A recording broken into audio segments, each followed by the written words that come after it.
पड़ोसी लड़के को पाने के चक्कर में ये लड़की रोज खिड़की से उसे ताड़ती रहती थी। यहाँ तक कि रात को जब वो उसे उसकी गर्लफ्रेंड के साथ देखती तो चाहकर भी जलन से बच नहीं पाती थी। लेकिन उसे पता ही नहीं था कि जिस पड़ोसी को वो पाना चाहती थी वो भी कब से उस पर लटू था। दोनों के अपने अपने दिमाग में चालें चल रही थी। आज पड़ोसी से और करीब होने के लिए उस लड़के ने जानबूझकर घर का दरवाजा लॉक कर लिया। जैसे ही लिसा वहाँ से गुजरी वो फौरन बहाना बनाने लगा कि उसकी चाबी घर में ही रह गई है। औरत ने जब हल्के में पूछा तो जॉन ने बता दिया कि उसकी चाबी और फोन दोनों घर में ही छूट गए हैं। उसकी परेशानी सुनकर औरत ने उसे अपने घर बुला लिया और बोली, मेरे फोन से लॉकस्मिथ को कॉल कर लेते हैं। ये सुनकर लड़का बार बार शुक्रिया करने लगा। ऐसे ही अपनी एक्टिंग के दम पर वो आराम से लिसा के घर पहुंच गया। ये पहली बार था जब दोनों इतने पास मिले थे। हालांकि दोनों पड़ोसी थे पर कभी पहले बात नहीं हुई थी। बातों बातों में पता चला लिसा सिंगल है और पेशे से लेखिका है। वो ज्यादातर घर पर ही रहती थी और रोज लिखती रहती थी। और जॉन फोटोग्राफर है, वो भी सिंगल है। पिछली बार जो लड़की उसके साथ दिखी थी वो बस उसकी मॉडल थी। इसी तरह दोनों की बातें बढ़ने लगी। काम से लेकर शौक तक पता ही नहीं चला कब 2 घंटे निकल गए। तभी आ गया। इसी दौरान जॉन ने चुपके से ताला खोलने वाले से अपने घर की एक एक्स्ट्रा चाबी बनवा ली जब लिसा ध्यान नहीं दे रही थी। लिसा को इसकी भनक तक नहीं लगी। अब तक लिसा भी जॉन की पर्सनैलिटी से काफी इंप्रेस हो चुकी थी। अपने और जॉन के रिश्ते को आगे बढ़ाने के लिए लिसा ने उसकी जासूसी वाली बात अपनी कहानी में लिख दी। ऐसा लिखने से लिसा को अचानक बहुत सारे नए आइडिया आने लगे। जैसे ही उसकी किताब नेट पर आई तुरंत ही बहुत सारे फैन जुड़ गए। इतना ही नहीं, कई पब्लिशर भी उसके पास आए, बोले नया कंटेंट लिखो, डबल फीस देंगे। लिसा को यकीन ही नहीं हुआ कि इतनी मेहनत के बाद उसके यूं ही लिखे गए इस उपन्यास ने उसे इतनी बड़ी सफलता दिला दी। अब इस मौके को छोड़ने का सवाल ही नहीं था। तो जब लिसा जॉन के घर के पास से निकली उसके मन में एक जबरदस्त जोश आ गया। चाहे करियर हो या जॉन के लिए उसका दिल, लिसा ने बिना सोचे समझे उसके दरवाजे पर दस्तक दे दी। अब जब अकेला लड़का और लड़की एक ही कमरे में थे, दोनों को अच्छे से पता था कि क्या चल रहा है।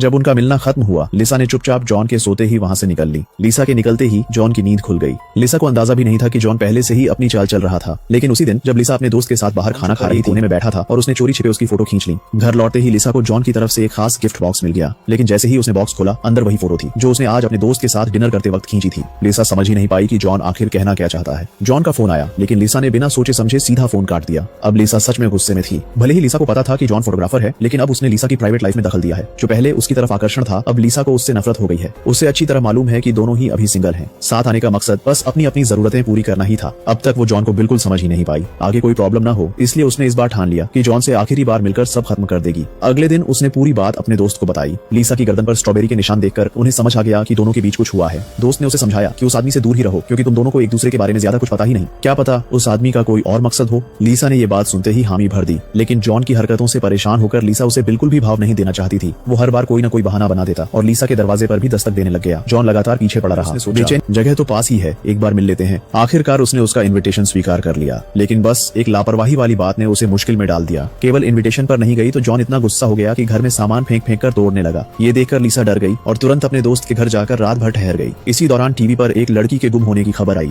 और लिसा को याद आया कि उसने जॉन के घर में उस लड़की की फोटो देखी थी। लिसा को शक हुआ कि कहीं जॉन ही कातिल तो नहीं, तो अगले दिन उसने जॉन के बाहर जाते ही मौका पकड़ लिया। लिसा चुपचाप जॉन के घर में घुस गई। घर में अच्छे से ढूंढने के बाद लिसा को वाकई एक बॉक्स मिला जिसमें तस्वीरें रखी थी। जैसे ही उसने बॉक्स खोला वाकई उसमें गायब लड़की की फोटो मिल गई। ये देखकर लिसा के रोंगटे खड़े हो गए। लिसा कुछ समझ पाई जॉन घर लौट आया। उसने सारे सबूत संभाले और तुरंत पुलिस को कॉल किया। पुलिस आई, जॉन से पूछताछ की, लेकिन उसके ऊपर से शक हट गया क्योंकि उन्हें अभी अभी पता चला कि जो लड़की गायब थी वो मिल गई है। वो लड़की तो अपने बॉयफ्रेंड के साथ भाग गई थी और उसका जॉन से कोई लेना देना नहीं था। सारा मामला सुलझ गया तो लिसा मायूस होकर अपने कमरे में चली गई। अचानक जॉन भी अंदर चला आया। लिसा ने भागने की कोशिश की मगर जॉन ने उसे जकड़ लिया। मुसीबत में लिसा ने पास रखा फूलदान उठाया और जॉन के सिर पर दे मारा। लिसा ने चाकू उठाकर खुद को बचाने की कोशिश की लेकिन जॉन ने उसका गला कस दिया। तुरंत लिसा ने चाकू मार दिया और जॉन का काम तमाम कर दिया। असल में किसी को पता नहीं था कि जॉन एक ऐसा आदमी था जो सिर्फ महिलाओं को ही अपना शिकार बनाता था। लिसा ने वक्त रहते सब पहचान लिया और सही सलामत बाहर निकल गई। यहीं पर यह फिल्म खत्म हो जाती है।